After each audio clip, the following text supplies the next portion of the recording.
Wcdy is on the air and sponsored by McBain and LC Family Pharmacy, Forefront Credit Union, Burkholder Family Funeral Home, Wexford Misaki Career Technical Center, McBain Auto Service, L&J Meat Market, Kelly's Pizza and Grill, McBain Hardware, Pluger Mechanical, LC Materials, McNally's Party Store, Northern Truck Service, Huttinga Electric, Falmouth Co-op, Don's Auto Clinic and High Point Cadillac GMC, Judy K. Gildy Photography, Advanced Optometry, McBain Rural Agricultural Schools, Shepherd's Agency, and the live stream sponsored by McLean Transmissions. Now let's head to the stadium and join the voices of the McBain Ramblers, Jay Simon and Gary Vanna. And good Wednesday evening, everyone, and welcome to the very old, very classic, very throwback confines of the gymnasium here at Traverse City St. Francis High School in lovely Traverse City, Michigan for tonight's boys high school basketball broadcast between the McBain Ramblers and the host Gladiators, alongside my longtime broadcast partner, good friend and all-around Renaissance man, Gary Hawkeye Vanna. I am merely Jay Simon, and we are thrilled to have you with us for this non-conference tilt between a pair of schools that don't have a ton of history between them, but they do have some history both here on the hardwood and on the gridiron, as these two schools both off to solid starts. McBain ranked 6th in the first Associated Press poll by the media that came out this week.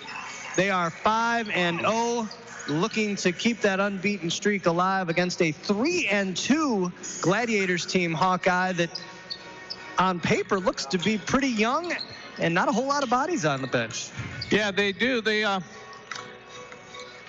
Since Flanagan's taken over this program, he's done a great job of starting to develop the youth and bringing up some young players. And we talk about the prospects out here. Now the prospects are becoming the players and do a great job out there. Yeah, they have 2 freshmen on the roster, on a roster that only features 9 kids. They do have 4 seniors, but 2 freshmen and a sophomore, and I can't think that with a 9-man roster that you're not going to see these freshmen on the floor. Well, that is true. The Donahue boys, the brothers there, neither one of them start, but they will be playing a significant amount of time during this game. But, you look at Traverse City St. Francis and you say, well, they only have 9 players on the varsity, but they also offer skiing, they offer hockey, and they also offer bowling to these kids. And when you have a small school the size of Traverse City St. Francis, and the kid now has 3 options of a different sports he can play according to his interests, it's going to affect your numbers a little bit. I did not know that. Bowling, that's fantastic. And that would explain why it might be difficult to get some kids to come out. They do not lack for athletes here at St. Francis. There's no question about that. And I have no doubt that all of those other teams are probably doing a fantastic job. Nordic skiing. Yeah, cross-country skiing they even have. That's amazing.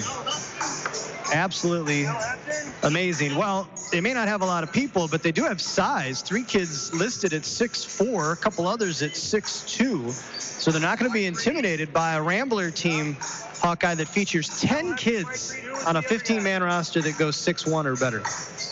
Yeah, McBain is a very veteran team, and you're wondering, how do you call a veteran team when you start 4 or 5 juniors, but those juniors all played significant time last year when they were on varsity, and now it's their time to shine. So it'll be interesting to see how McBain does. Now, as this is an old school gym, it's one of those gyms that McBain always has a very hard time shooting. Katrina Bonaco has pointed out to me several times that when there is a clear glass backboard, the kids really struggle with depth perception, especially the 3-ball shots. We saw that happen a couple of years ago when Logan Ealing and Craig Sturck couldn't seem to find the back of the bottom of the net, and they kept on hitting it left or right, and the depth perception is really hard, and they're not used to that with the glass backboard. Well, shooting is something that the Ramblers, for the most part, have done quite well this year. Of course, last time you and I were on the air last week, in an easy win over Ross Common, these Ramblers shot the lights out, led by Mason Hooker, who drained 6 triples in that contest. Of course, then I noticed against Pine River, he wasn't even listed among the top scorers. So this is a deep Rambler team that I feel like probably can get points from all along the bench. There is truth. There is a lot of scorers out there. You have your 2 defensive specialists, and that's going to be Owen Bonico and George Brown III. And they come in there as stoppers and bangers for your team, and they'll change the speed out there. But they do have some great punch off the bench, especially when Blake Whetstone checks into the game for the Ramblers. He's a little bit of an instant offense type of player. And then you'll also see a scoring punch out there from, where is he at? Kyle Pilkis. The captains are out at center court right now. Of course, this year, I don't know if it's a new thing this year or if it's recent. I don't remember it last year, but there is a mandatory meeting now. The head coaches must go to the captains and referees meeting before the game. They are not allowed to miss it. You can't send an assistant coach to that meeting. Head coaches have to go. They're all at the center circle right now there at the St. Francis logo. Ramblers warming up to our left, the Gladiators to our right. Of course, when we talk about those juniors that you mentioned, Hawkeye, that start and all got significant time on the varsity last year as sophomores, one of those who is not going to be on the floor tonight and will be out until probably, I'm understanding, the end of next month, is Grayson Verberkmos, the 6'3" point forward, if you will, point guard for the Ramblers. Heck of a ball handler, very good shooter, and they certainly miss him. But I think it's going to be very interesting if he does manage to come back and can get a regular season game or 2 under his belt before the playoffs, what kind of boost he might give him. Yeah, and if I remember the schedule correctly, McBain finishes their regular season, the boys, versus Cadillac this year. And with that being the case, that would be a great test for Berkmos to see where he could fit in there and really push and see if his wrist is all the way back. You're absolutely right. As a matter of fact, glancing at the Ramblers schedule, Hawkeye, how about this for a closing 5 games? Lake City on the road, home for Glen Lake, at Manton, home for Big Rapids, and then home for Cadillac. That is a tough way to end the regular season, but no better way to get yourself ready for the rigors of the postseason, no question. Of course, those Cadillac Vikings, you can hear over on our sister station, 107.1 The Drive. Bill Barnett, Todd Golnick with the call for you, covering, if I'm not mistaken, all 20 regular season games for the Vikings. Boys games. So make sure you check, yes, boys games, make sure you check the schedule. There's a number of the girls games are doing as well, so check the schedule out for that. Follow them on Facebook, and you can find out. Vikings are undefeated. A couple of big wins over Petoskey and TC Central, and sit atop the Big North Conference right now.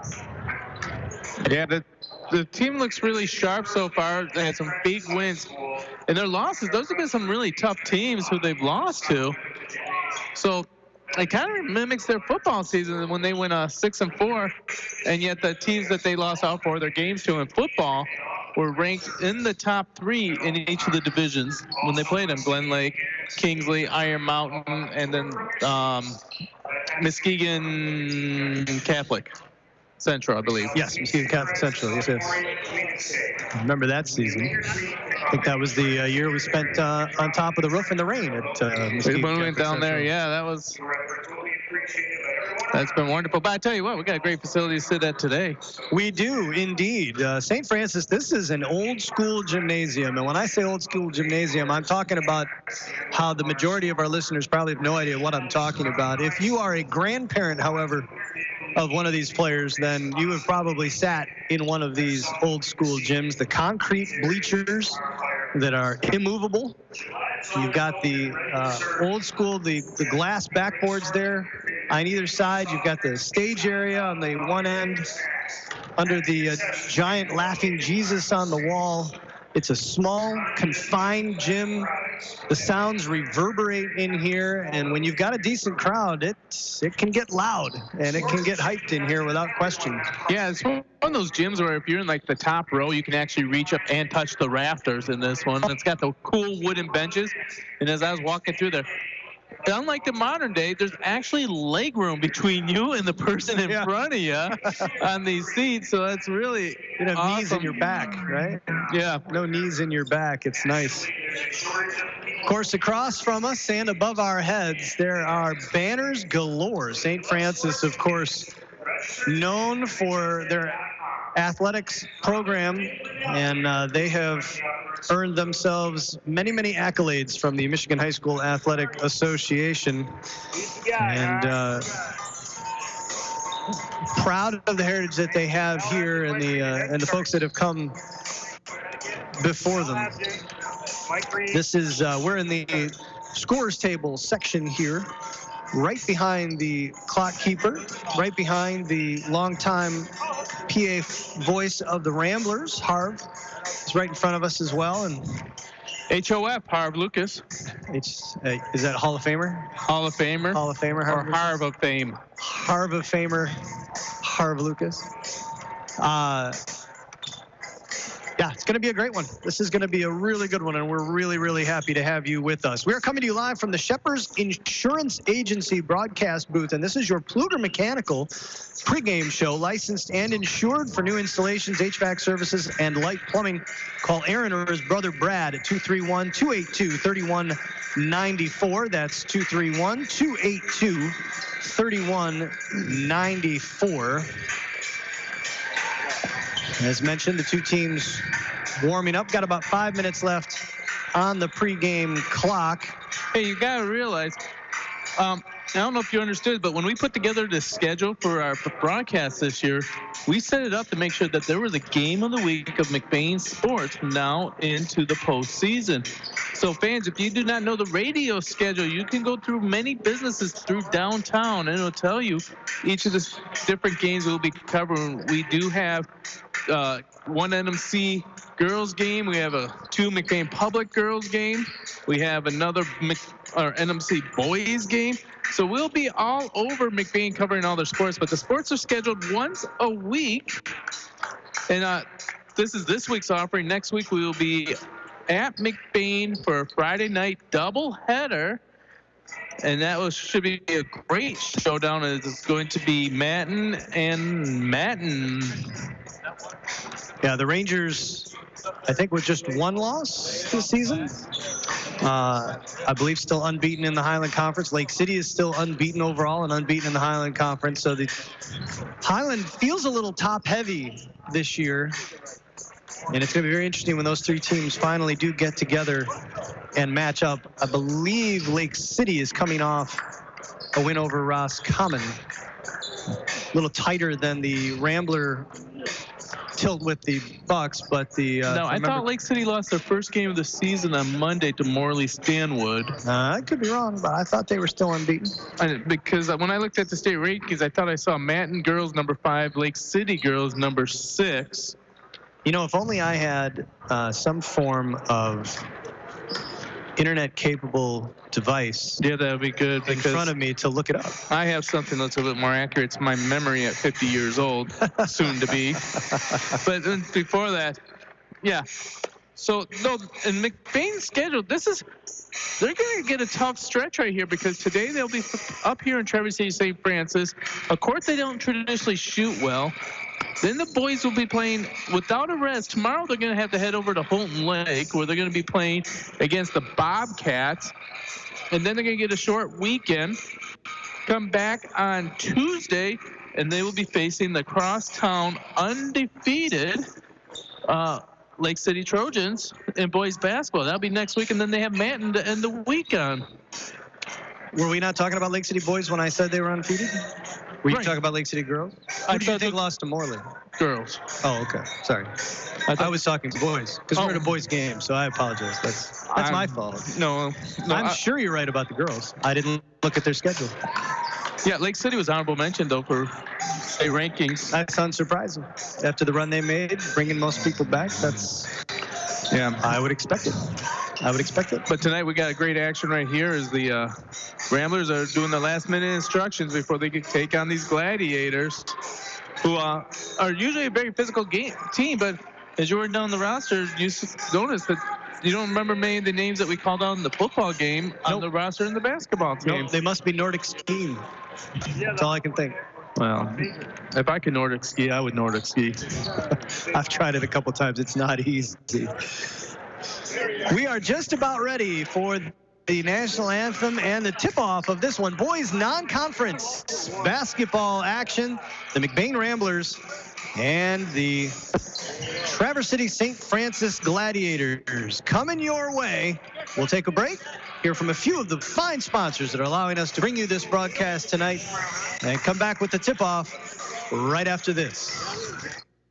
In the small town of McBain lies a locally owned family pharmacy that takes pride in helping improve the health of every patient that comes through the door. At McBain Family Pharmacy, you're more than just a prescription. Here, you're family, and their experienced team of professionals are always available to answer any questions you may have regarding prescription and over-the-counter medications. McBain Family Pharmacy is your full-service family pharmacy for both traditional and compound medications. Call them today at 231-825-8175. That's 231-825-8175.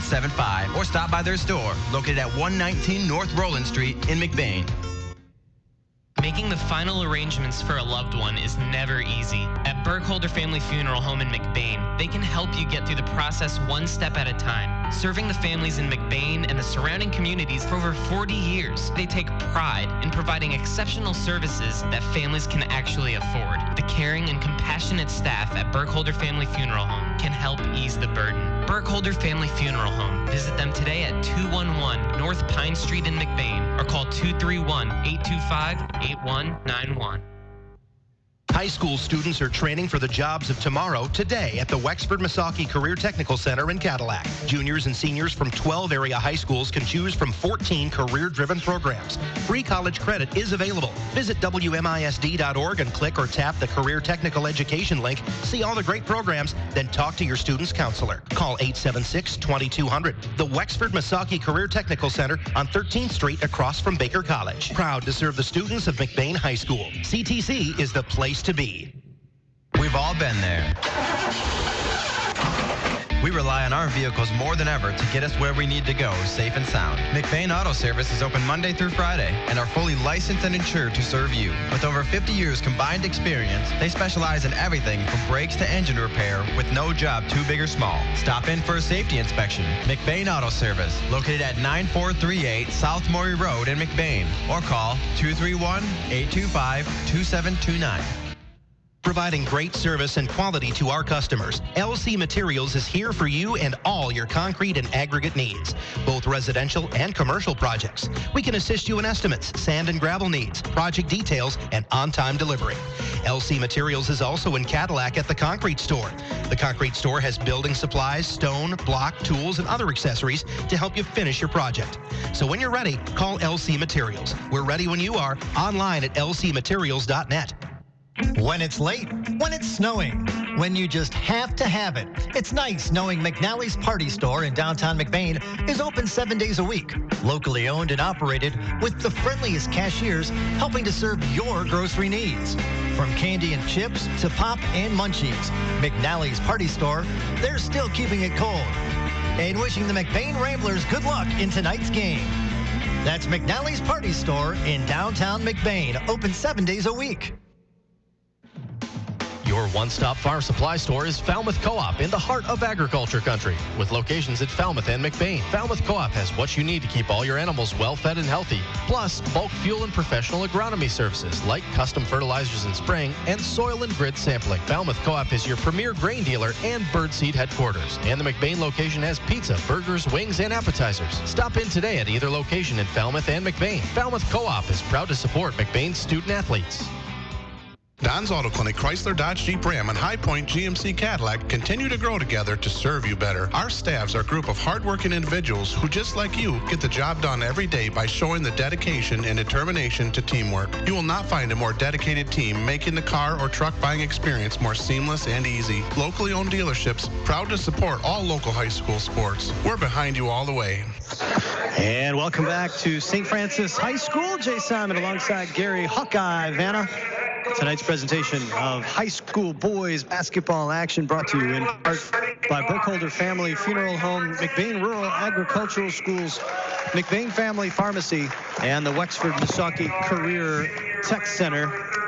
We are getting the starting lineups for the two teams. And Hawkeye, we talked a little bit to the PA announcer here, and we were kind of bemoaning how the old-fashioned sort of hometown intros have gone to the wayside a little bit, unfortunately. Kind of miss those. So now they play the music for both teams.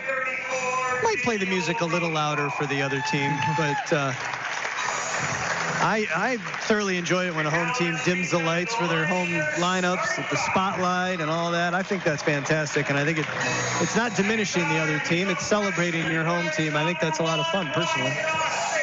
Well, that reminds me of the discussion we had about champion your own team, your own community, without having to sacrifice your other community. Hey, I didn't know you noticed during the national anthem at the scoreboard over there, but they have the old-fashioned names where they had to put it letter by letter. Yeah. Kind of like the Wrigley Field. That is impressive. Effect there. I can't even imagine how much time that took to put that up, but it's fantastic. It's a great touch. And so the Ramblers taking up every single slot on their side of that board. Hey, Hawkeye, how about you bring us the Northern Truck Service starting lineups? Starting for the Traverse City St. Francis Gladiators. Number 1, Wyatt Nasidis. Number 4, Brendan Cunard. Number 5, Patrick Mackey. Number 21, Aiden Bramer. And number 23, Dominic Carter. And for your McBain Ramblers, you will be starting number 34, Daniel Rodenbaugh. Number 30, Tristan McElhaney. Number 22, Katie McGillis. Number 42, Mason Hooker. And number 10, the sharpshooter, Connor Murphy. Well, there's your hometown touch for the starting lineups. That has been your Pluger Mechanical pregame show. Your Northern Truck Service starting lineups, all coming from the Shepherd's Insurance Agency broadcast booth. And we are just about to get our tip as McGillis wins the tip, but it goes off the hands of Murphy into the hands of the Gladiators, and they will have the opening possession, going left to right across your radio dial, wearing their home white with navy and gold trim. As they get things started, Ramblers, of course, come out in the man-to-man. McGillis might have got a piece of that and a block on Aiden Bramer, who was trying to go baseline on him, and here come the Ramblers, wearing their road green with gold trim. This is Mason Hooker, top of the key. Over on the wing now for Connor Murphy. Murphy, right-handed dribble, working against Wyatt Nazatis, a freshman. Gives it up top side to McGillis. McGillis to McElhaney. Left elbow, right, one dribble. Quickly over to Daniel Rodenbaugh. And now there's a takeaway. Hooker's first shot is just long. There's that depth perception that, Katrina Bonico tells us that McBain struggles with, and that first shot was straight on. It was just 2 feet too far. On the other end, though, Hooker gets the block and gets the ball back to the Ramblers. Murphy, tough shot, might have got it partially blocked, but working down low for the rebound. You'll be stunned to know is Daniel Rodenbaugh. Quite possibly one of the best offensive rebounders I've seen at the high school level. The kid is everywhere. And the Ramblers have a 2-0 lead. 6:40 to go here in the opening quarter. He's almost like Dennis Rodman, but he has a shot. There's a drive and a nice little floater from Nazatis, who misses all the rim, nothing but net. And it's knotted at 2, 6.5 to go here in the first. Connor Murphy gives it up to McGillis. Free throw line extended far side, right in front of the Gladiator student section. Murphy will try a 3 from the left wing, front iron. And the rebound weak side taken by Brendan Scheinert. On the other end, breakout, and the layup missed and blown. Patrick Mackey had one right over the front of the rim and just blew it. Looks like me on a Sunday night. 6 minutes remaining here in the first, still knotted at 2. McElhaney, right wing. One dribble, quick top side for Rodenbaugh, swung over to Hooker. Hooker surveys, back to McGillis, to Rodenbaugh on the right wing. Down low for Hooker. He'll turn off the glass, too strong. Rebound pulled down by Nazatis. And you're right, Hawkeye, they really look off the mark, even from 6-7 feet. Well, actually, stole that from Katrina Bonico. Well, you admitted it, but you said it. Nazatis with a little crossover, gets to the 10, going to draw the foul from Daniel Rodenbaugh, and he'll go to line for 2. Boy, Wyatt Nazatis, one of 2 freshmen on this Gladiator roster. That was a quick little crossover, got to the rim easily, draws the foul, and he'll hit the line. Lefty with 2 free throws coming up. First one is good. And if that's any indication, he's got a solid jumper, too. You can tell a lot about a kid's jump shot from his free throw.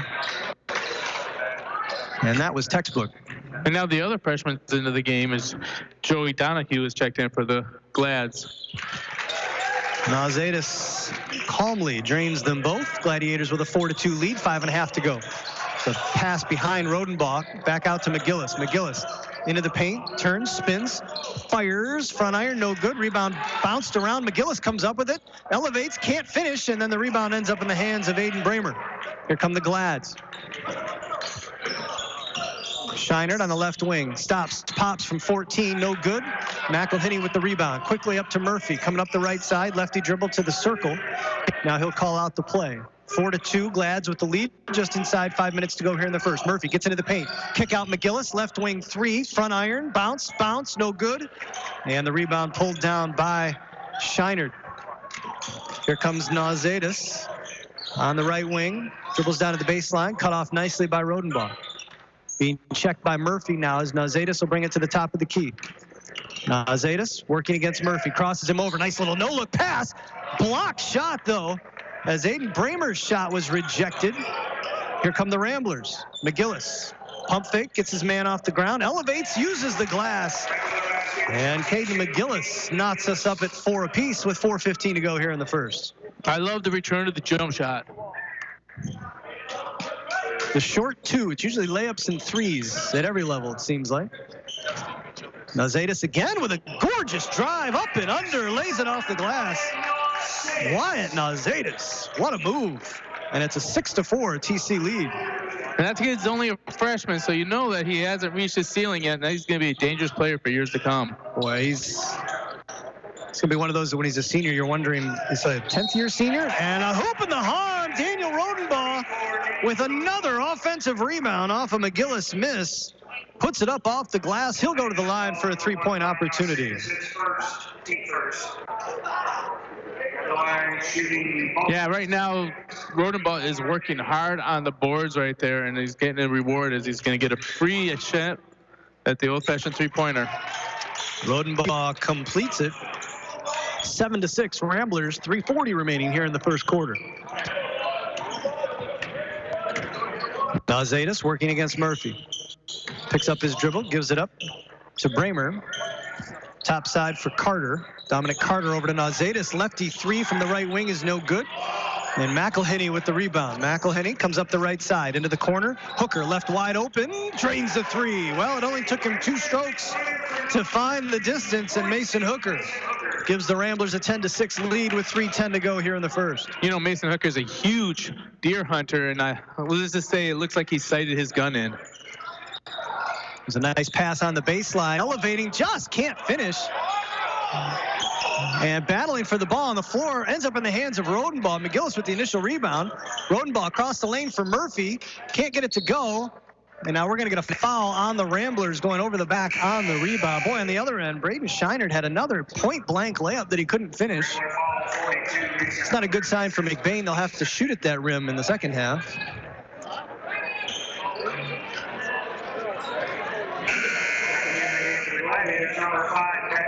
McGillis went to his back on the rebound. There was a scrum. Crowd wanted to travel. Ramblers ended up with a break. And off Murphy's miss, they got a foul 42 on Mason Hooker, I assume, because Kyle Pilkus is not in the game. I doubt they're going to give that to Pilkus since he's not in the game. 2:45 to go here in the first quarter. Nauzatis over the line. Over on the right wing for Patrick Mackey. Mackey topside for Scheinert. Trying to get by McElhinney. Step back three is good. And then Brendan Chenard letting everybody know that it was a three. 10-9, Ramblers with the lead. Mason Hooker, one dribble over to McElhinney on the right wing. McElhinney puts it on the floor to Hooker, open for three, front iron, and the rebound collected by Dominic Carter. Here come the Glads. 2:05 to go in the first. It's a 1-point Rambler lead. Little in and out move, little hesitation. Nice look underneath for Chenard, and the fadeaway from Mackey is good. And the Glads take an 11-10 lead with 1:50 to go here in the first. Boy, Chenard's got himself a little inside-out game. We're going to get a travel on Rodenbaugh as he tried to kind of slide that left foot forward without really dribbling. Officials all over it, and the turnover will give it back to the Glads. George Brown III is going to check into the game. McElhinney, who is starting in place of Grayson for Berkmos, will take a seat. I tell you what, the way that George Brown's been developing through the season, I think you're going to continue to see him increasing his playing time. There's a beautiful cut through the paint by Patrick Mackey. Gets a gorgeous feed from Chenard. And it's a three-point Gladiator lead with 1.5 minutes to go here in the first. McGillis driving, kick out to Murphy. Murphy, kick out to Hooker for three on the left wing, no good. And McGillis with the long rebound. McGillis gets inside, off the glass, it's good, the hoop and the harm. Caden McGillis with the weak side rebound off of Hooker's miss. Took a couple big dribbles, got inside his defender, and he'll draw the foul for a three-point opportunity. 1:15 remaining here in the opening quarter as McElhinney will check back in. George Brown will come back to the bench. Quick stint for George. And McGillis misses the rebound. Ball tapped around, and this is going to go off the Ramblers, so it will remain Gladiator basketball. McElhinney might have had a chance at the ball. Tried to slap it out. And it goes off the Ramblers. 1:12 to go here in the first. 13-12. Traverse City with the lead. Chenard over the timeline. Carter on the right wing. Carter puts it on the floor. Spinning against Hooker, who cut him off nicely. Looking for Mackey on a nice little backdoor cut, but led him just a little too far. And it will go out of bounds and be Rambler basketball. Exactly 60 seconds remaining here in the first quarter. Substitutions for the Gladiators. Freddie Koplow checks into the game.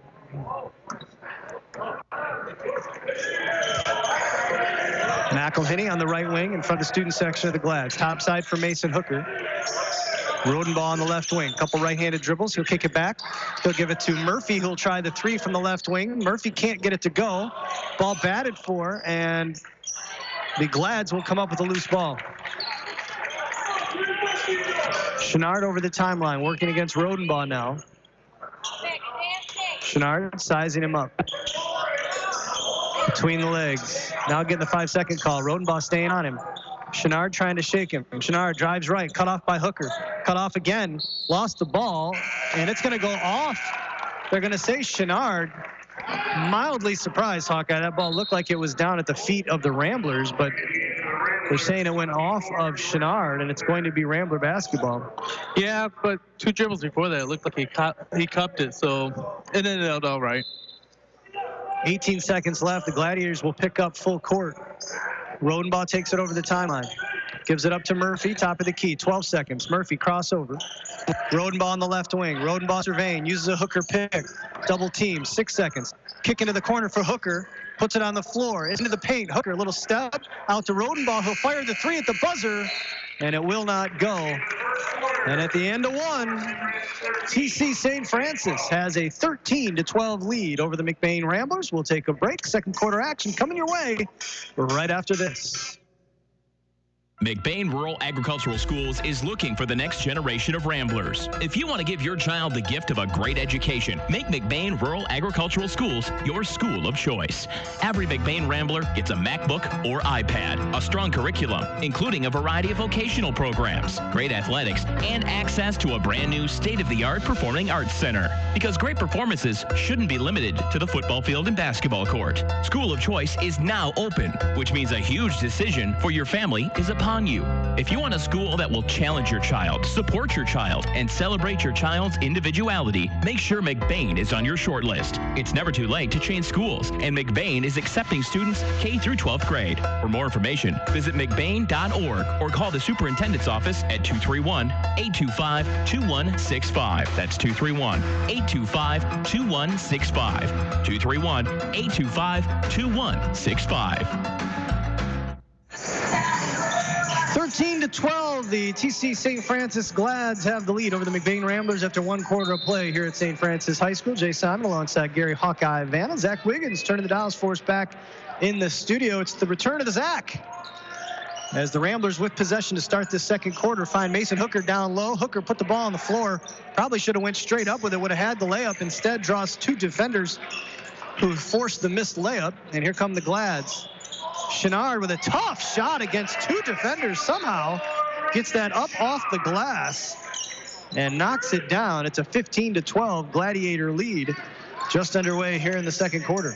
Well, he bounced off George Brown like a tennis ball, and that gave him separation to get that fadeaway off. That's a great drive by Connor Murphy, who lays it up off the glass with the left hand. Murphy, who'd kicked it out on drives like that on a couple previous occasions, forced the defender to take a look in the corner, and Murphy able to beat him to the tin. 7:05 to go here in the second quarter. It's a 1-point Gladiator lead.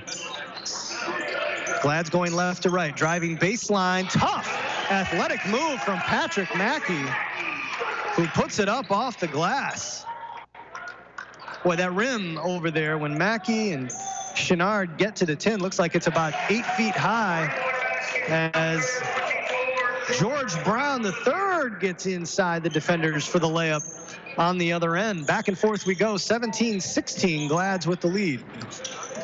Chenard, gorgeous pass. George Brown with the rejection along with McGillis. I don't know who to give credit to that one for. I'm going to go with Brown just because his block was more emphatic, but they were both all over the ball on Casey Donahue's drive. Casey Donahue is a junior. Joey Donahue is the other freshman. I don't believe he's checked into the game yet. Here's a quick 3 from the left wing by Nazatis, who had checked out for a while, got a blow in the first quarter. Here come the Ramblers. Connor Murphy, little blow by. Nice look down low to McElhinney, who lays it up off the glass. Great pump fake by Murphy to get into the lane, Hawkeye, and then found McElhinney with a gorgeous little bounce pass. Yeah, you're wondering if they're giving up on the shooting woes of the three-pointer in the glass backboard and really started to attack it for the easier layups. 18-17 Ramblers with the lead. 6 minutes to go here in the first. Nazatis will hand it off to Mackey, working against McElhinney. And there's a takeaway by Mason Hooker, who's had McElhinney ahead of him, finds him, and McElhinney lays it up and in. Great takeaway by Mason. And McElhinney with a couple of back-to-back baskets. 20-17 Ramblers with the lead. 5:40 to go here in the second. Nazatis looking inside for Bramer, and that's a great entry pass. Bramer, being fronted by his defender, did a nice job of holding him off temporarily. Nazatis found him, and Bramer will go to the line for a couple of freebies.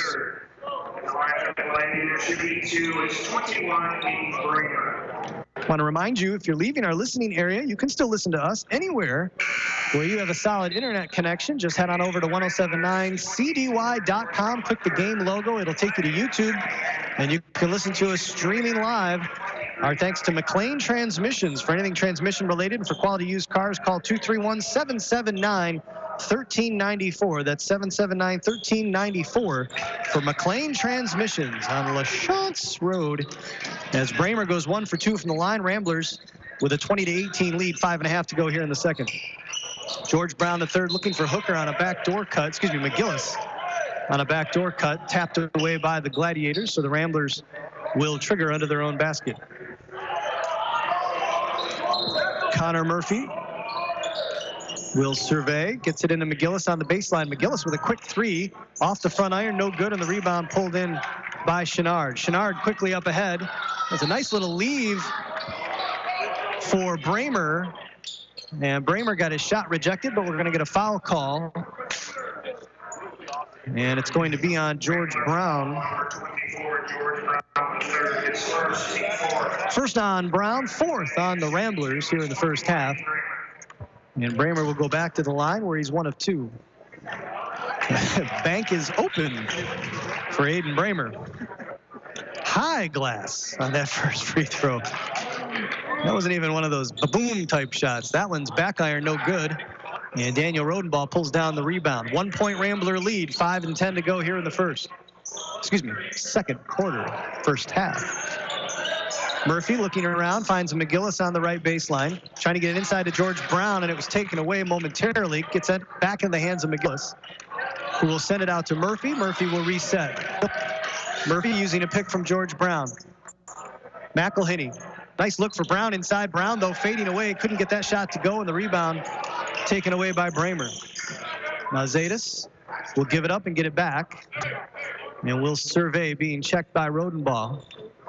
Now Zaydis backs up to the St. Francis logo. Top of the key, calls out the play.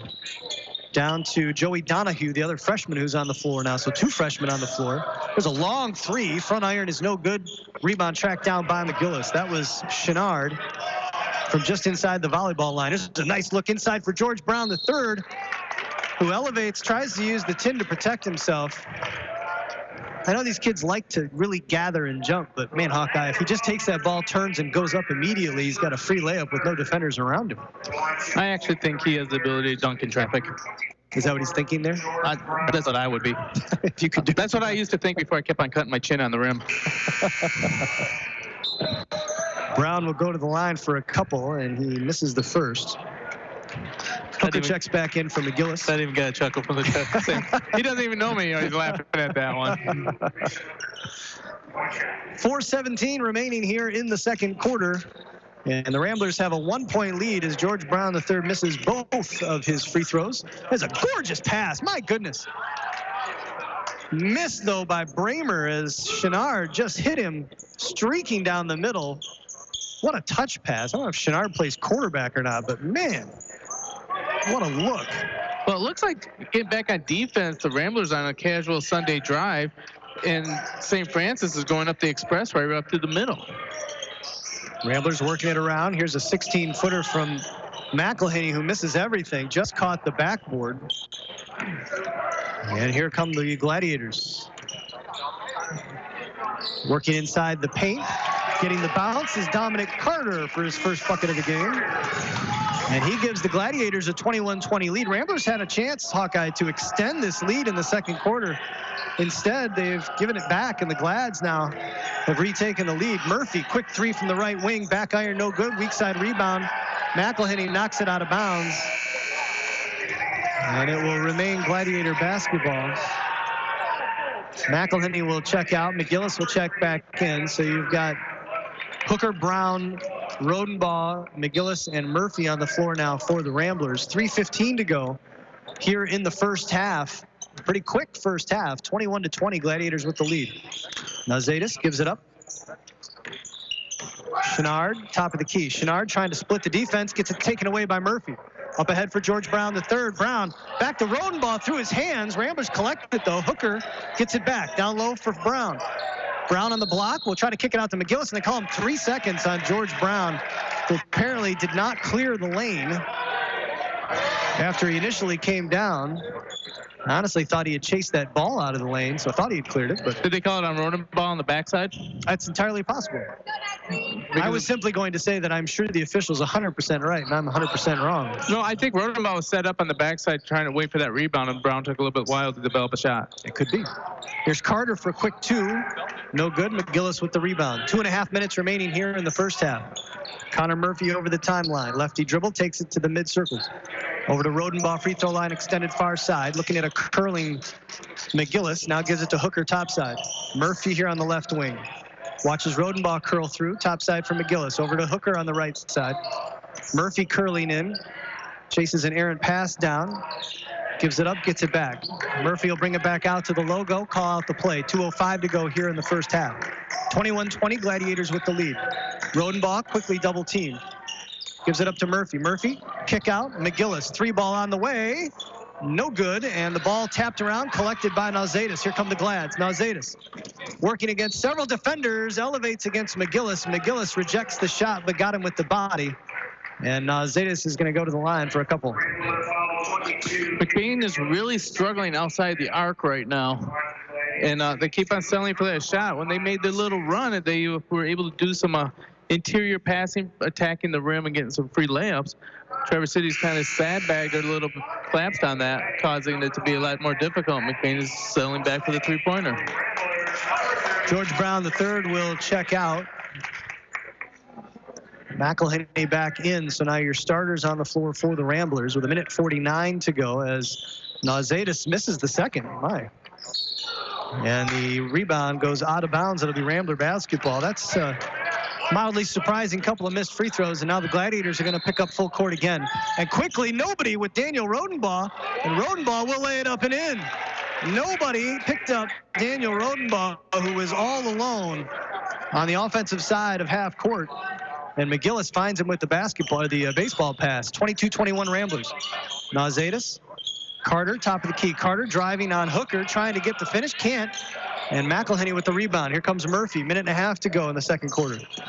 Murphy, little hesitation dribble, goes behind his back, lost the handle, trying to pick it up. And we're going to get a jump ball as Chenard goes to the ground, and Murphy ties him up. And we are going to get a timeout. It's going to be a 30-second timeout called by the Gladiators. We'll keep it right here. 22-21. Ramblers with a 1-point lead.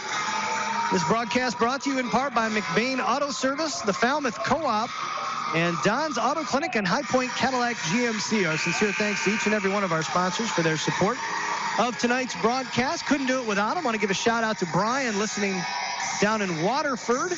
Still hasn't tried those breadsticks yet.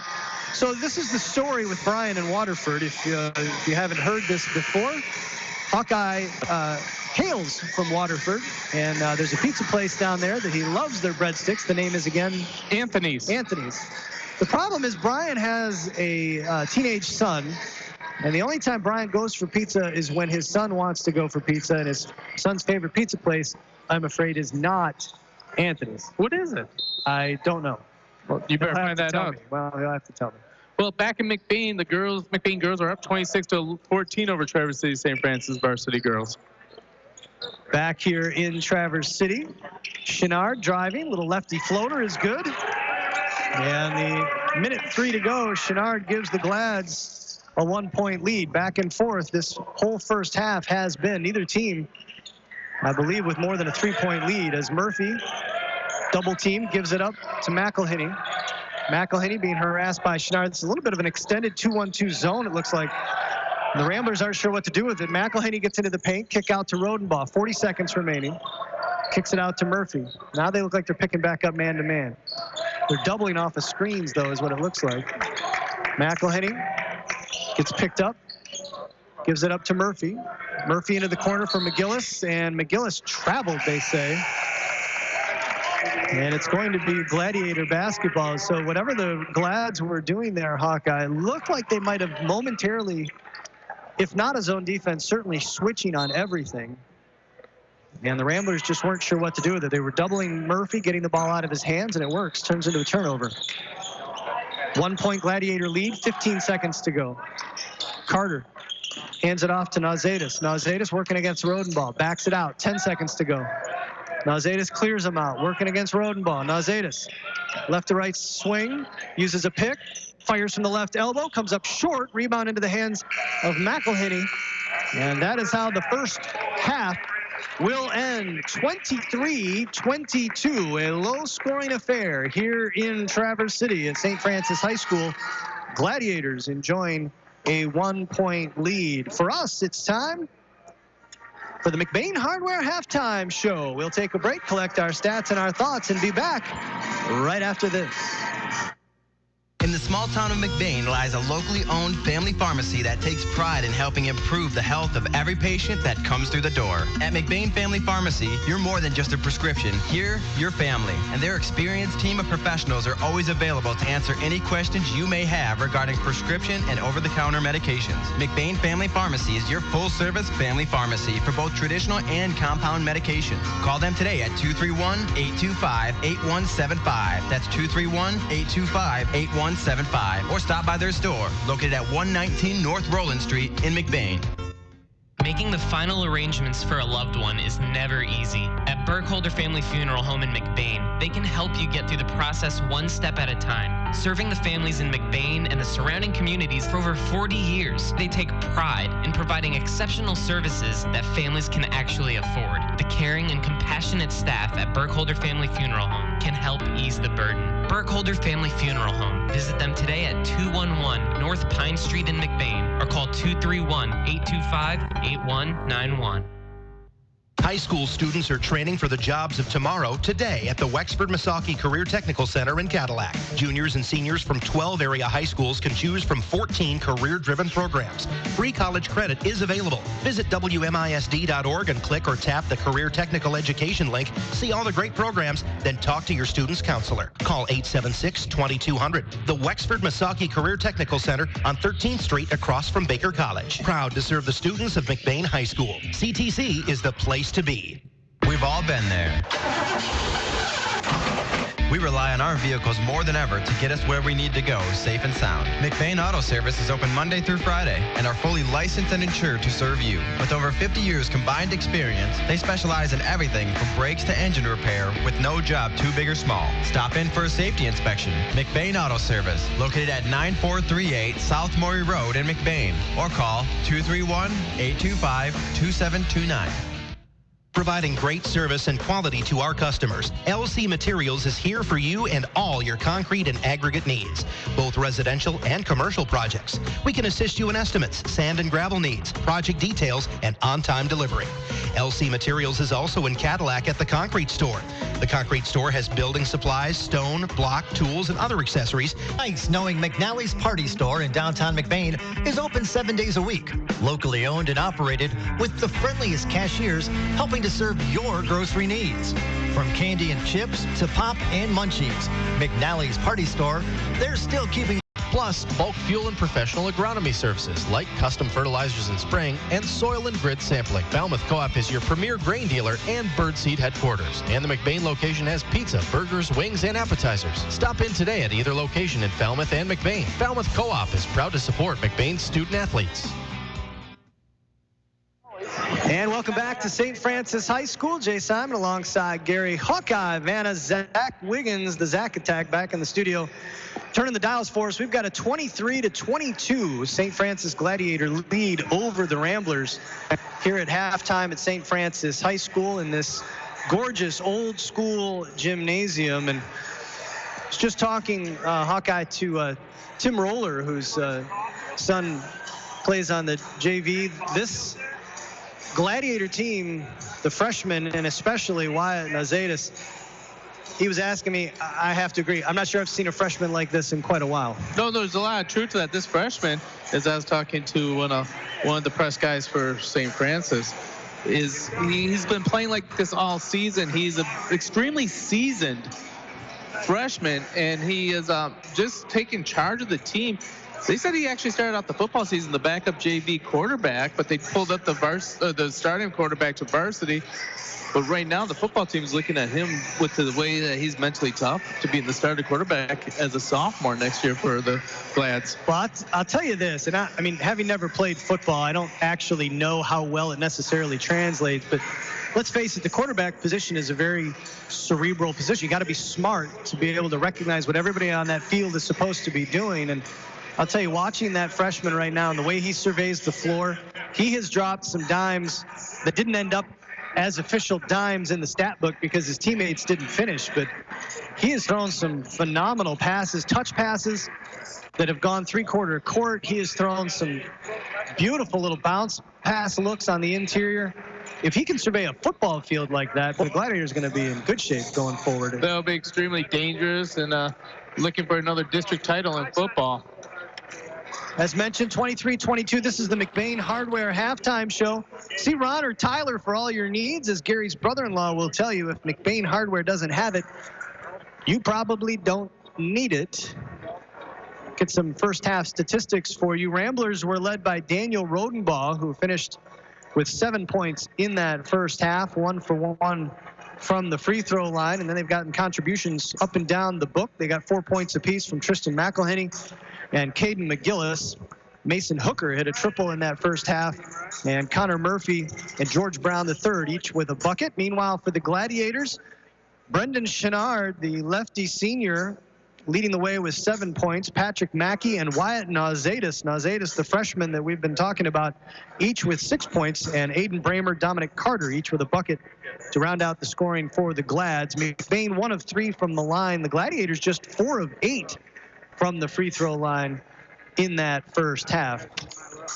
Well, I don't have another microphone, so I'm just going to keep telling people what Tim Roller was saying to me while we were on that break. You probably heard when we came back. Headset.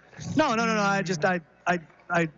I like this other comment that he made. Was one of the things you don't see out of McBain a whole lot that I personally find mildly surprising, and Tim was wondering the same thing, is they don't tend to press full court too often against teams. Now, granted, with the ball handling of Chenard and Nauzatis, I don't know how effective it would necessarily be against the Glads, but with the bench that the Ramblers have, the depth that they have, you could exhaust a team that only goes 9 deep. I don't know how many of those they trust. I think they've played at least 7 of the 9, if not 8 of the 9 in that first half. So maybe Coach Finnegan has trust on all 9 of those kids, and so they could go 9 deep. But you might be able to exhaust a team with the length the Ramblers have, generate some turnovers, especially if you're not shooting that well from the outside. Maybe get some transition buckets.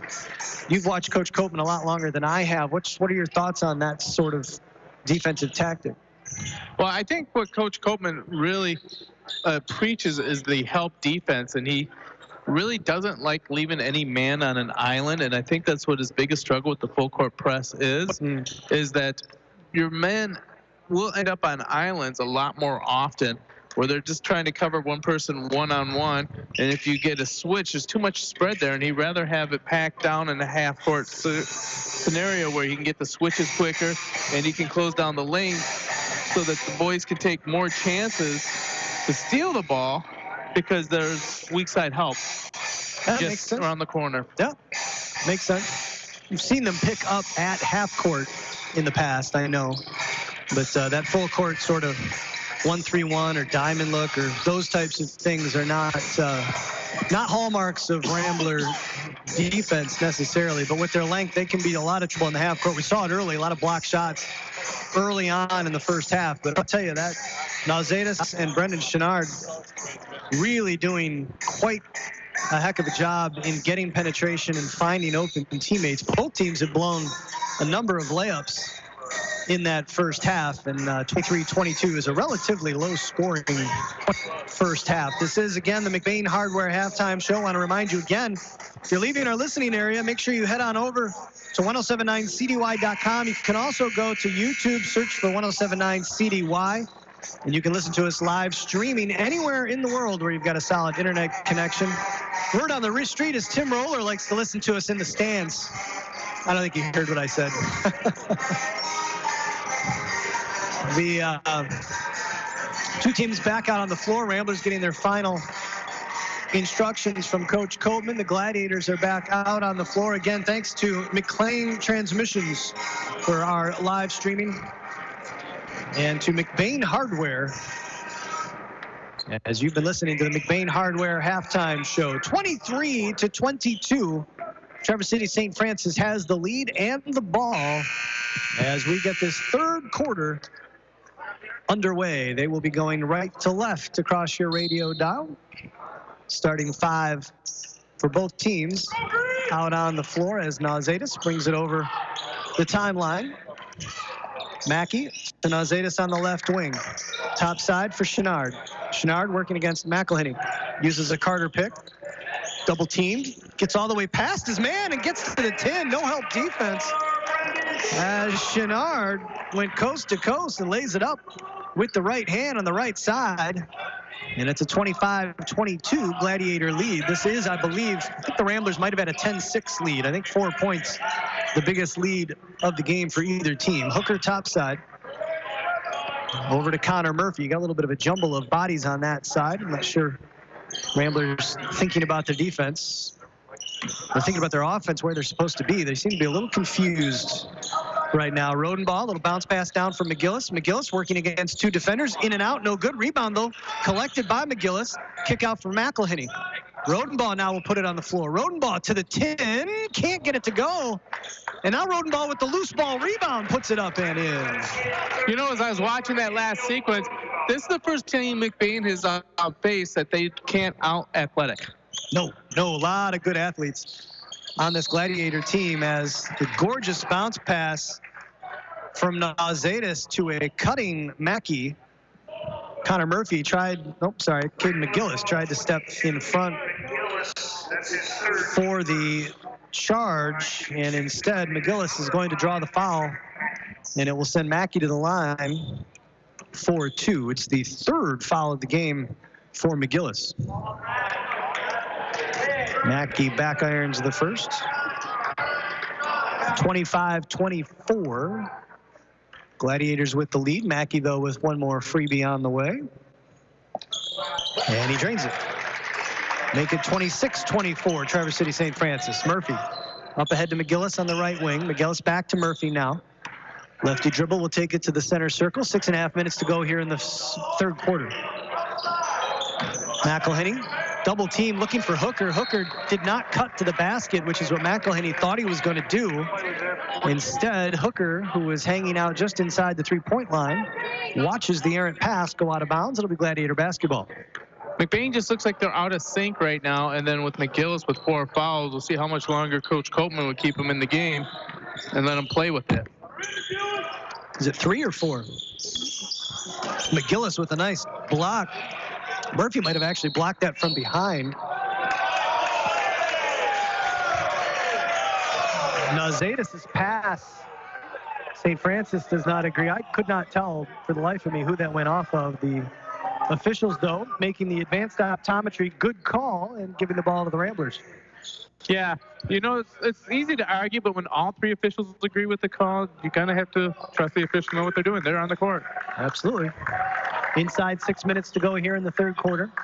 Mason Hooker, top side, working against Carter.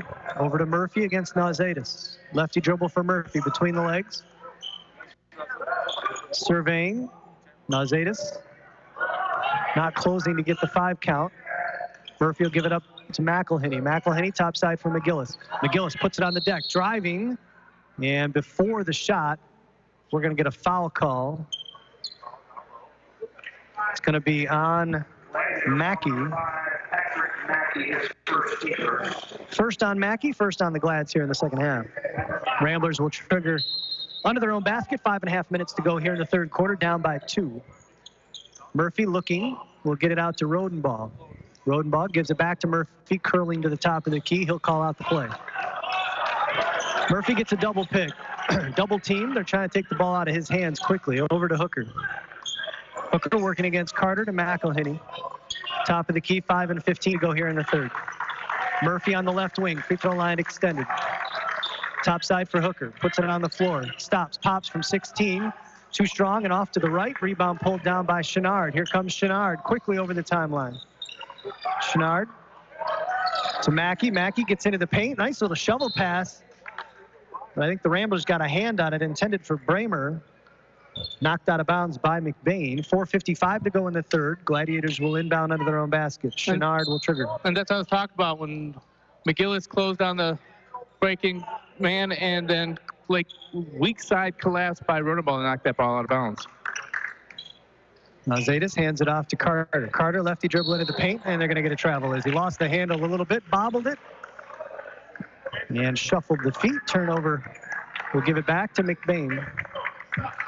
Just get the vibe, Hawkeye, that either one of these teams could suddenly put a 7, 8, 9-point run together and pull away right now. It does feel like it's anybody's game. Like if somebody gets a 5-point lead, it's over with. Murphy into the corner, McGillis. McGillis bounce pass down low for Hooker, taken away by Chenard. A little late on the pass. Chenard all the way the other way. And Ramblers felt that went off Chenard's leg, but the referees, again, all 3 agreeing, say it went off of the Ramblers. George Brown III will check in. Mason Hooker will take a seat.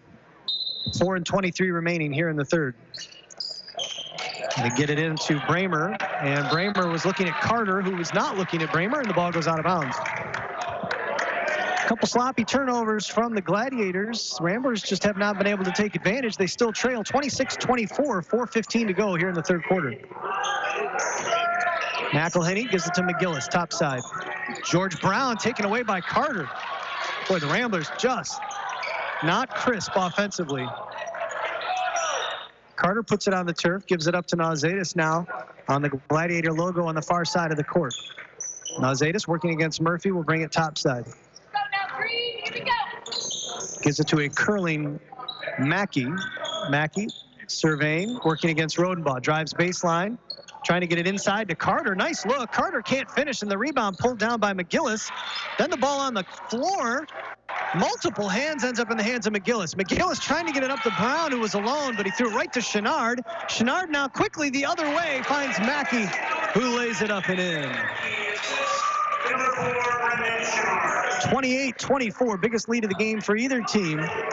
As the Glads have it with a 3:20 to go here in the third. George Brown, right around the left elbow, will give it up to Murphy, top of the key. Murphy into the corner for McElhinney. McElhinney down low for Brown. Brown turns, gives it up to Rodenbaugh. Out to Murphy, he'll take the quick three. Back iron, no good. Rebound chased down by Chenard. Boy, the Rambler offense just looks stagnant right now. Chenard, little hezzy dribble. Double teamed in the corner. Trying to find some help. Tries to step through it. Does find Carter, who hands it off to Nauzatis, and the Glads will reset as they look to the bench for the play call. Was that Rambler 3, the play call? Nauzatis, little between the legs dribble against Murphy, gives it up. Carter now top of the key. Carter will hand it off to Mackey. Mackey, top of the key, over on the right wing to Nauzatis. Nauzatis, right-hand dribble baseline. Tough shot with the left hand, won't go. And the rebound grabbed by Brown and Carter will get a jump ball. And it'll be Rambler basketball with 2:22. Deuces wild on the clock. Ramblers trail by 4. Big possession coming up here. Yeah, I said it. I know there's only 2:20 to go in the third quarter, but I feel like this is a big possession. They don't want to get down by more than 4. Just doesn't feel like feels like that's the number. Well, with only one bucket so far in the 6 minutes of play in this quarter, that's really not looking good at McBain's offense. And that's a true story what's happening for them on the court. Rodenbaugh, top side for McElhinney. Gives it up to McGillis, left wing. McGillis drives baseline, cut off. Tough shot from McGillis, who can't finish. Chases his own rebound, though, down. And then colliding in the middle, skying for the steal is Aiden Bramer. He'll give it up to the freshman, Nauzatis, who puts both hands to the ground as if to say, all right, let's chill. Nauzatis over the timeline, takes it over to the left wing. Now right-handed dribble, top side for Carter. Carter to a cutting backdoor Joey Donahue, the other freshman. Gets it back to Carter, now top side for Nauzatis. Minute and a half to go. Here in the third quarter, Gladiators with a 4-point lead. Nauzatis drives to the left wing. Cutting inside of McGillis. Throws it up off the glass, can't get it to go, but he draws the foul. He'll go to the line for a couple. Good help defense by the Ramblers, but Nauzatis with that great body control just slid his way between the two defenders and gets it up off the glass for the 2-point opportunity at the line. And that now is number 4 for McGillis. And now I assume he will come out of the game, as Mason Hooker will check back in and McGillis will sit.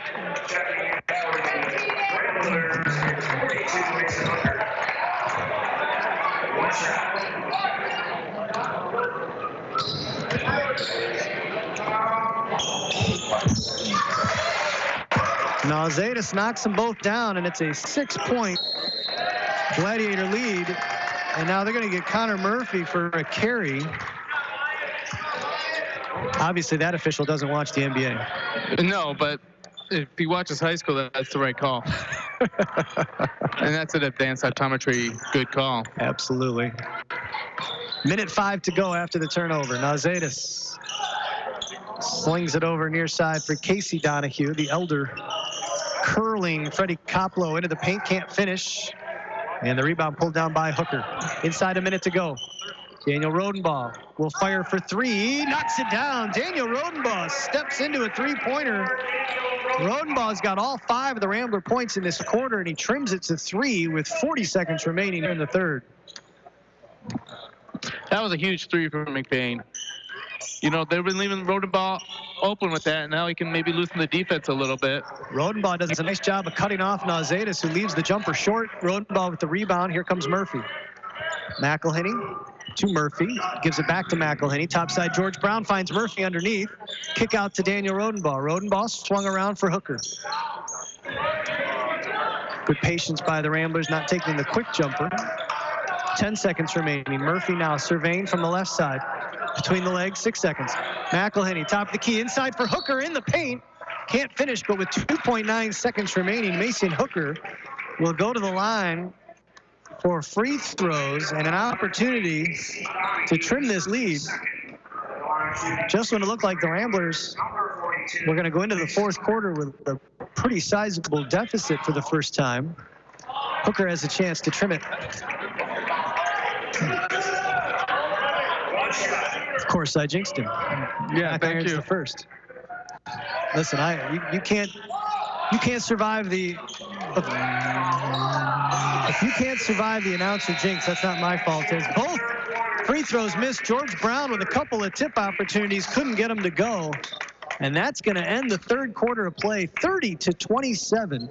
Gladiators with the lead over the Ramblers. 8 minutes remaining in this one. Don't go anywhere. Fourth quarter action coming up right after this.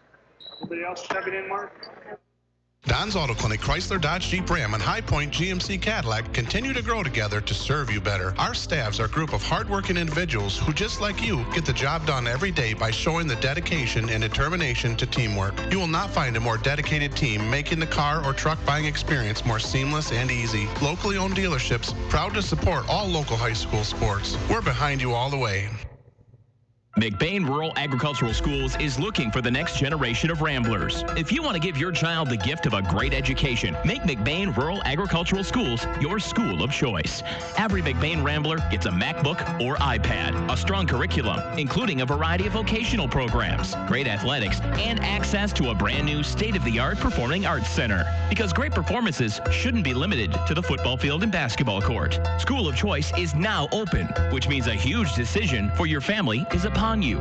If you want a school that will challenge your child, support your child, and celebrate your child's individuality, make sure McBain is on your short list. It's never too late to change schools, and McBain is accepting students K through 12th grade. For more information, visit mcbain.org or call the superintendent's office at 231-825-2165. That's 231-825-2165. 231-825-2165. And welcome back to St. Francis High School. Fourth quarter action just underway. The St. Francis Gladiators with a 30-27 lead over the McBain Ramblers. Gladiators took a 6-point lead late in that third. A Daniel Rodenbaugh 3 trimmed it to 3. As the Gladiators with the ball as we start this fourth quarter, the Ramblers coming out in very tough man-to-man defense. As Carter's jumper over Murphy does not go. And Murphy pulls down the rebound. 30-27, Gladiators with the lead. And looks like Coach Copeman might have talked to the Ramblers a little bit about the defensive effort based on that first possession. As George Brown III gets a nice pass on the right block, quickly elevated that time, but could not finish. But that was the right move for George. It was. He's doing an outstanding job in relief of Caden McGillis. Chenard with a beautiful pass across the lane for Casey Donahue, who lays it up and in. 35-27 Gladiators as Murphy with a tough shot attempt coming up the left wing. Now Zetas thought he had the ball. Official politely disagrees. And I believe they will send Murphy to the line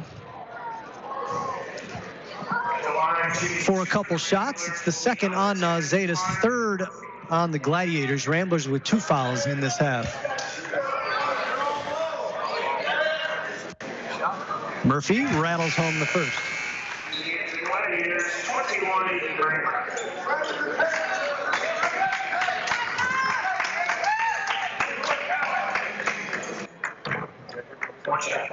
6:52 remaining here in the ball game as Connor Murphy drains them both, makes it a 32-29 Gladiator lead.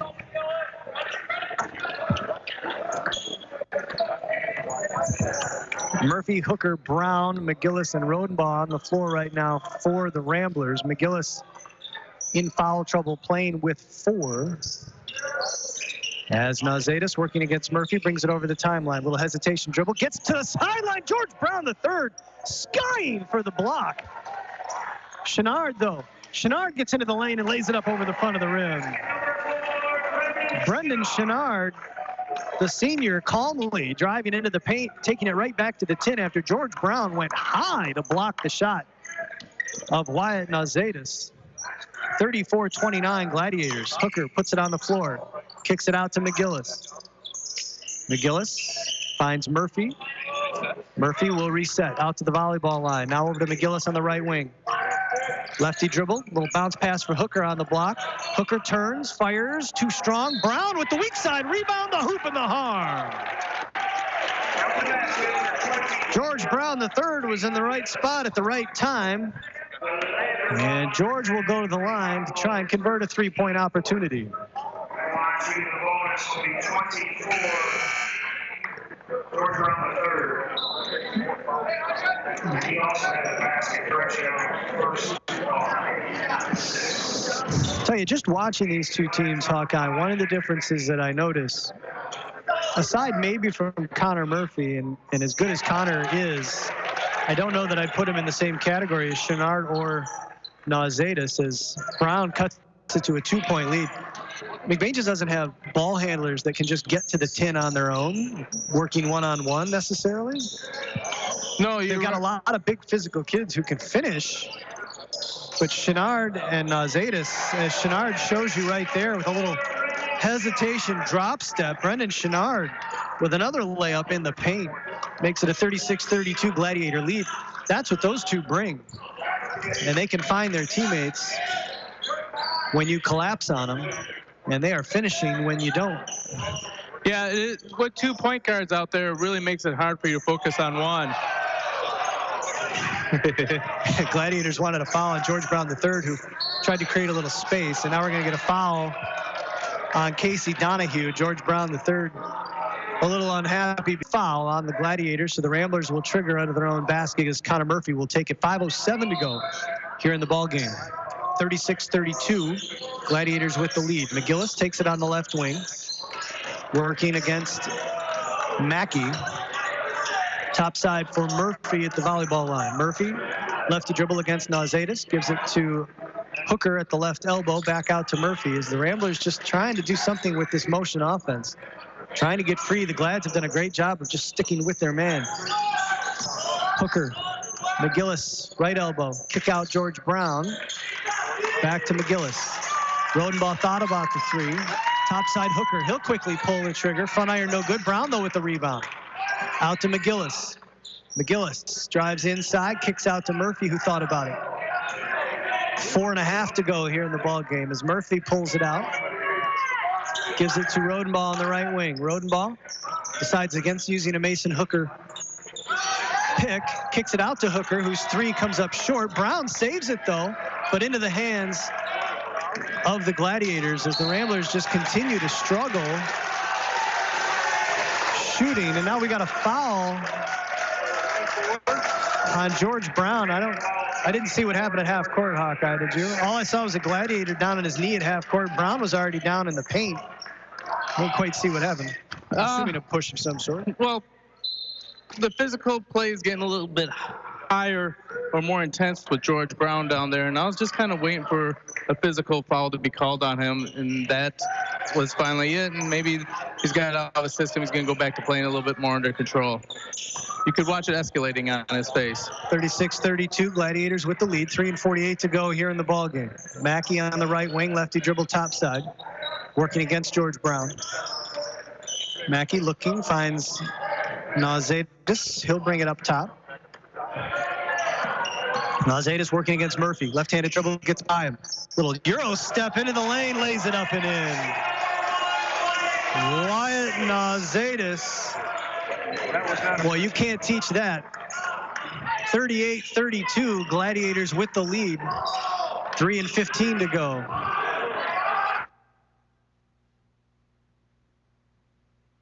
Get the 5 count. And Murphy's going to draw the foul before the shot.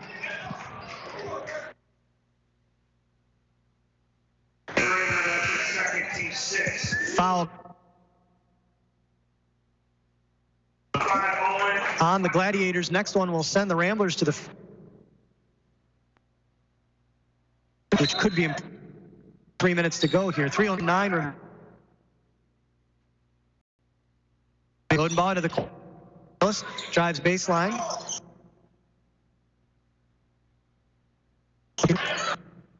Working against Nauseda's top side. Inside 3 minutes to go here in the fourth quarter.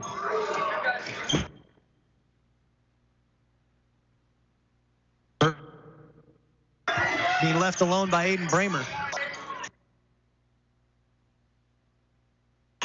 Top guarded by Chenard.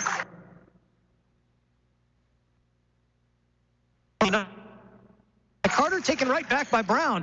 McGillis with a three from the straightaway. That get tipped? I believe it did. They're going to say yes. It was tipped by the Glads, partially blocked.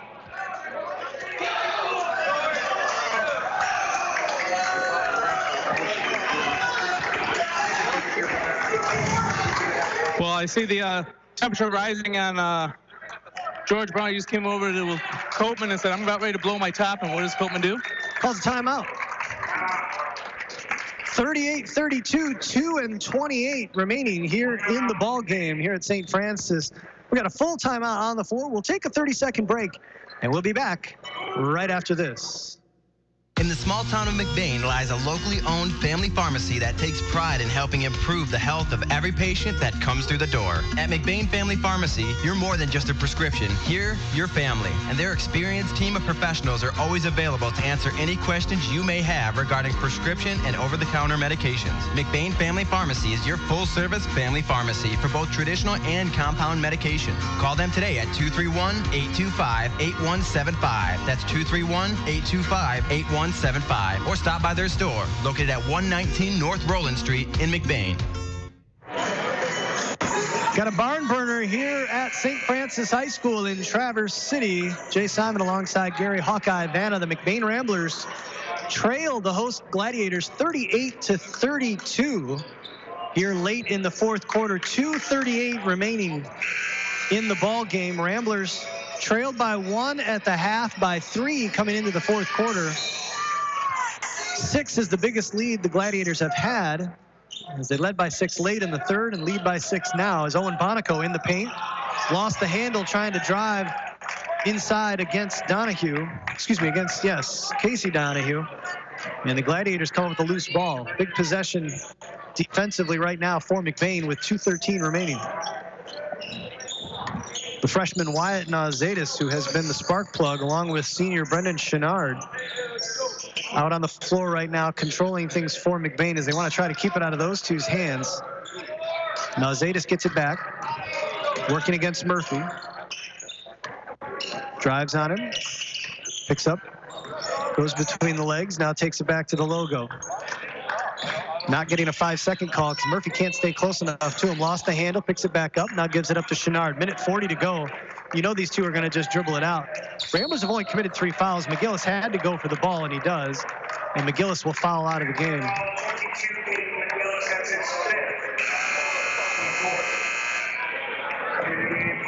Is that waving taunting? Yeah, absolutely. I wasn't going to say it on the air, but yes. Oh, I'm sorry. No, it's all We're right. on the air? Well, I wasn't going to say who it was, I guess. Right. We'll just say a Gladiator knows that's 5 fouls for McGillis and waved bye-bye to him. I would think at the high school level, that's definitely taunting. Minute and a half to go here. Caden McGillis' night is done with his 5th foul. Brown now trying to chase Freddie Koplow. Ramblers still need to commit 3 more fouls before they can even send him to the line with 1:20 left. It was a nice look across the way by Wyatt Nauzetis, who finds Patrick Mackey for the lay-in. 40-32. St. Francis with the lead. Donahue out to Bonico, top side for Connor Murphy. 55 seconds remaining in the ball game. Rodenbaugh, left wing, uses a Brown pick. Over to Murphy. Murphy will fire for 3, right wing, no good. Rebound, battled for. Brown had it, lost it to Chenard. Chenard, nice bounce pass. Somehow Koplo got a dribble out of that so that he didn't travel, and then he missed the layup. 35 seconds to go. Daniel Rodenbaugh, quick three left wing, front iron, no good. Rodenbaugh chases down the rebound, but it goes out of bounds. And it will be Gladiator basketball. 31 seconds remaining. Glads with a 40-32 lead. This has been one of the fastest games I think I've ever called. No, well, we had 2 timeouts so far this game. One 30 and one a 30 full. and a full, and that's been it. Chenard will bring it over the timeline for the Glads. 23 seconds remaining. Bonico. Chenard flips it back for Koplo. Koplo working against Brown. 10 seconds left. The Gladiators are going to dribble this out. Ramblers are going to let them. And that's going to do it. 40-32. Your final here at St. Francis High School as the Gladiators defeat the McBain Ramblers in non-conference boys basketball action. We'll take a break, collect our stats and thoughts. The Kelly's Pizza and Grill post-game shows coming your way. Don't go anywhere. We'll be back right after this. Making the final arrangements for a loved one is never easy. At Burkholder Family Funeral Home in McBain, they can help you get through the process one step at a time. Serving the families in McBain and the surrounding communities for over 40 years, they take pride in providing exceptional services that families can actually afford. The caring and compassionate staff at Burkholder Family Funeral Home can help ease the burden. Burkholder Family Funeral Home. Visit them today at 211 North Pine Street in McBain or call 231-825-8191. High school students are training for the jobs of tomorrow today at the Wexford Misaki Career Technical Center in Cadillac. Juniors and seniors from 12 area high schools can choose from 14 career-driven programs. Free college credit is available. Visit WMISD.org and click or tap the Career Technical Education link. See all the great programs, then talk to your student's counselor. Call 876-2200. The Wexford Misaki Career Technical Center on 13th Street across from Baker College. Proud to serve the students of McBain High School. CTC is the place to be. We've all been there. We rely on our vehicles more than ever to get us where we need to go, safe and sound. McBain Auto Service is open Monday through Friday and are fully licensed and insured to serve you. With over 50 years combined experience, they specialize in everything from brakes to engine repair with no job too big or small. Stop in for a safety inspection. McBain Auto Service, located at 9438 South Maury Road in McBain, or call 231-825-2729. Providing great service and quality to our customers, LC Materials is here for you and all your concrete and aggregate needs, both residential and commercial projects. We can assist you in estimates, sand and gravel needs, project details, and on-time delivery. LC Materials is also in Cadillac at the Concrete Store. The Concrete Store has building supplies, stone, block, tools, and other accessories to help you finish your project. So when you're ready, call LC Materials. We're ready when you are, online at lcmaterials.net. And welcome back to Traverse City St. Francis High School, where the McBain Ramblers have taken their first loss of the season, a 40-32 setback to the St. Francis Gladiators. Jay Simon alongside Gary Hawkeye Vanna. This is the Kelly's Pizza and Grill post-game show. Tonight's broadcast also brought to you in part by McNally's Party Store and LC Materials. Our sincere thanks to each and every one of our broadcast partners for their support of tonight's broadcast. Couldn't do it without them. Well, Hawkeye, it started out tight. We kept talking about, or I kept talking about how I felt like if one team got a 6-point lead, it was probably over with. Gladiators took a quick 6-point lead late in the third quarter before a Daniel Rodenbaugh triple trimmed it to 3 going into the fourth. But it was almost like that had broken the seal because the Glads got it back to 6 again.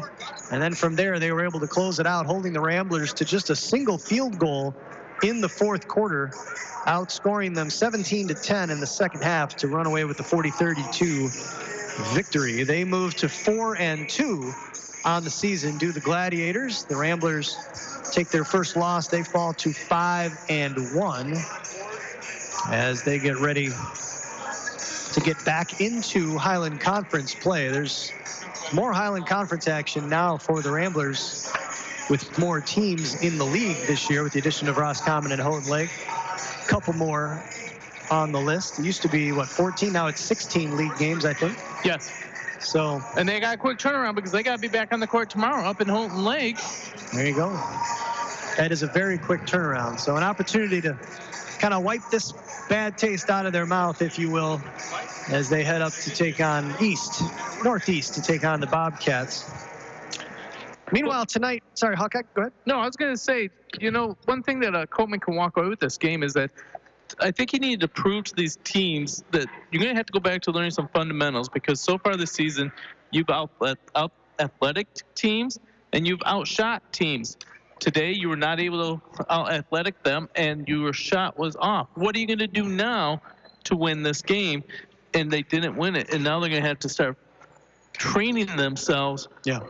Because they got a very tough run coming up quickly. Yep. And honestly, I didn't really feel like either team shot particularly well from the outside. I don't believe the Glads necessarily shot all that well. Both teams had the Glads only had 1 3-pointer on the night. The Ramblers had 2. So neither team shot particularly well from the outside, but the Gladiators finished better on the interior.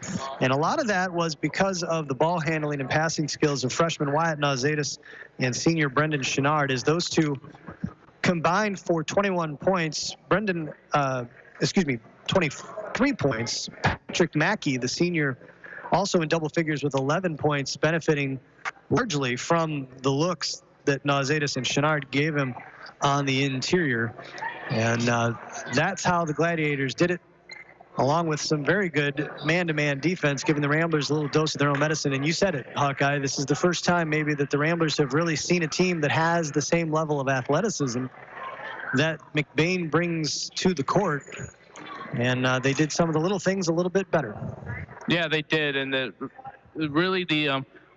breaking down the lane and hitting that easy layup was the big difference in the contest. We've got some post-game show awards we need to hand out, Hawkeye. And I'm going to put you on the spot here real quick. First of all, I need the picture-perfect play of the game, brought to you by Judy K. Gildy Photography. And from a game that didn't have a whole lot of offensive highlights, I can think of a few defensive highlights. I know the George Brown. I don't want to steal your thunder. I'm going to let you tell me what it is. Well, you stole my thunder. I didn't finish. Judy K. Gildy, picture perfect play of the game. I am going to call it the George Brown III block party, as he had him and Caden McGillis had an emphatic block on one side, which was very dominating, but the athletic block on the other end, where he hit it at the apex of the layup and was able to wipe that one clean. I am going to give the Judy K. Gildy pitch perfect play of the game as the George Brown III block party. You know, it's a heck of a block when everybody in the gym is wondering, did he actually get that at the peak? Was that ball coming down type thing? If you can cause people to question that, you know you got in the air on a block. There you go, your Judy K. Gildy Photography picture perfect play of the game, the George Brown III block. Hawkeye, how about your George Johnson All-Heart Award? George Johnson, of course, the longtime Rambler assistant coach and mega fan who bled green and gold. Lost him a couple football seasons ago, but no bigger fan, no bigger supporter of Rambler basketball. And the George Johnson All-Heart Award given to the Rambler who best epitomizes George's heart for Rambler hoops. Who gets it tonight? I am going to have to give it to Daniel Rodenbaugh. Daniel Rodenbaugh started things off with the first bucket of the game was off an offensive rebound, which makes a lot of sense. Rodenbaugh's 3 late in the third cut the lead to 3 heading into the fourth quarter, basically kept the Ramblers in it in that second half, did his best, had all 5 of their points in the third quarter as the Ramblers fought to stay in this one in the second half. He is your George Johnson All-Heart Award winner. Let's run down the scoring for you in the game. Rodenbaugh led the Ramblers with 12 points. Didn't get much anywhere else, though. George Brown, the third finishes with 5. Got 4 apiece from Connor Murphy, Caden McGillis, who fouled out of the game, and Tristan McElhinney.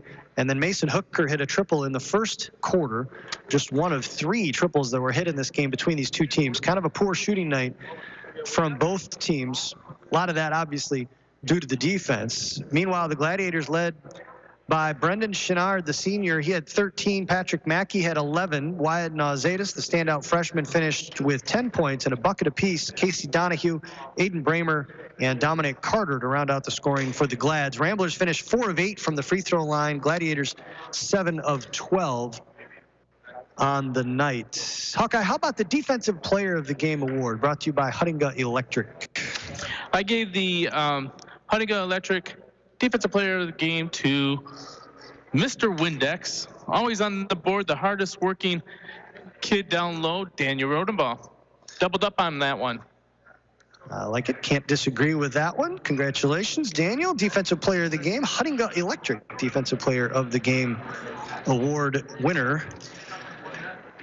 This is the Kelly's Pizza and Grill post-game show. Jay Simon and Gary Hawkeye Vanna with you. And before we get to the most exciting 15 seconds in all of high school broadcasting, that being the L&J Meat Market Hawkeye Player of the Game, Hawkeye, you've got an update for us. Yeah, late into the fourth quarter, the McBean girls, shout out to them, are up 44-34 against the Traverse City St. Francis Glads, as there was a back-to-back or home-and-home matchup today, as the boys are here, the girls are down there, and the girls look like they are going to cruise to another victory.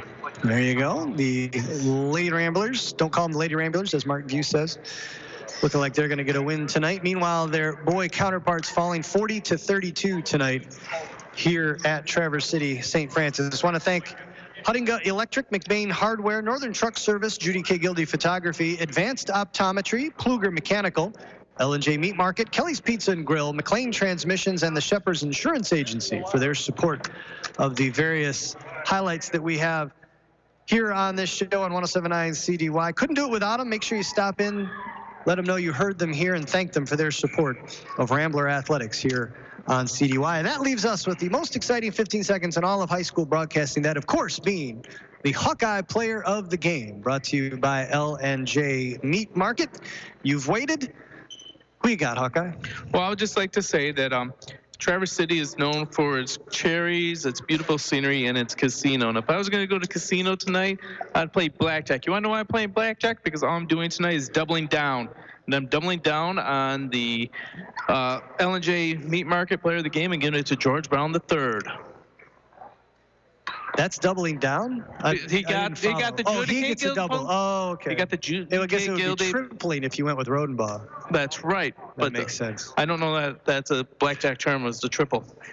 Doubling down is a blackjack term. It 100% is. There you go. Congratulations. Hey, before we go any further, I want you from the next game, when we do it next Friday, when we have homecoming in McBain against Ben, I want to be introduced as sidekick. Gary Hawkeye Van, but not like the wussy sidekick Robin is, the Batman, where I always get caught up and you have to save me. Yeah. But I want to be the really cool Kato to your Green Hornet. Oh, okay. All I can think about is that movie. Yeah, Sky High. Sky High, where they all went to high school. And the gym teacher whose superpower was just yelling really loud and would point sidekick when he would tell people that's what they were going to be. That's all I can think of. And that's all I've got. That's going to do it for us from St. Francis High School. 40-32 your final. The Ramblers fall to 5-1. For our producer and engineer, Zach Wiggins, for Gary Sidekick Vanna, I'm Jay Simon. Thanks so much for joining us tonight. We'll be back next Friday night as the Rambler girls and boys bring you a double header of basketball action. 5:30, 6 o'clock. What's the tip-off? 6 o'clock start. 6 p.m. tip-off. And you can hear both of those games back-to-back only here on your home for Rambler Athletics, 107.9 CDY. Good night, boys. This broadcast of McBain Rambler Sports on 107.9 CDY has been sponsored by McBain and LC Family Pharmacy, Forefront Credit Union, Burkholder Family Funeral Home, Wexford Misaki Career Technical Center, McBain Auto Service, L&J Meat Market, Kelly's Pizza and Grill, McBain Hardware, Pluger Mechanical, LC Materials, McNally's Party Store,